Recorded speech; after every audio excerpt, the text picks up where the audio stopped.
Nagkaroon ka na ba ng negative na pakiramdam na yung hindi mo sinasadya, yung kusang kusang lalabas sa utak mo na negative na isip na halimbawa, inisip mo na gusto mong gawin 'to para manlamang or para mainggit sila sa'yo?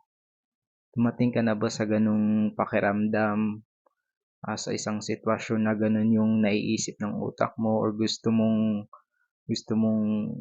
maramdaman dun sa tao na yun, mainggit sila sa'yo. Alam ko maraming nakaka-relate sa ganyan kasi kahit ako or kahit sino naman 'di ba dumadating sa ganyang point, ganyang pakiramdam na gusto natin mainggit sila, gusto natin na mainggit sila kung anong meron tayo or yung ginagawa natin.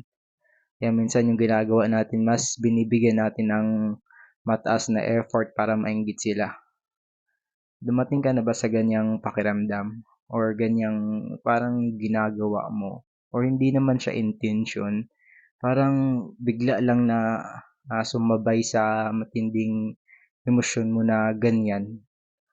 Halimbawa ay gusto mong, lalo na kapag ano, kapag may galit ka or may something na nangyari sa'yo between ikaw tsaka yung tao na yun or them na, halimbawa kapag umalis ka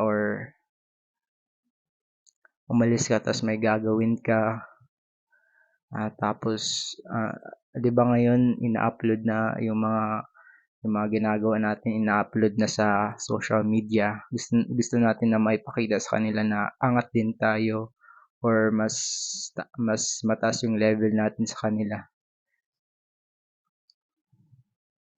Dumating ka na ba sa ganyang pakiramdam, ganyang emosyon mo?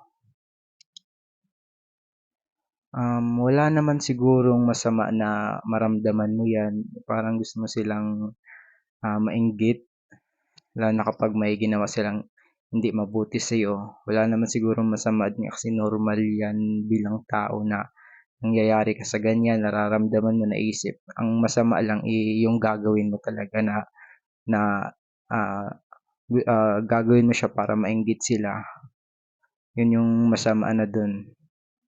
Hayaan mo lang yung ganyang isip mo hanggang pag-isip lang, hanggang diyan lang sa isip mo, 'wag mong i-act.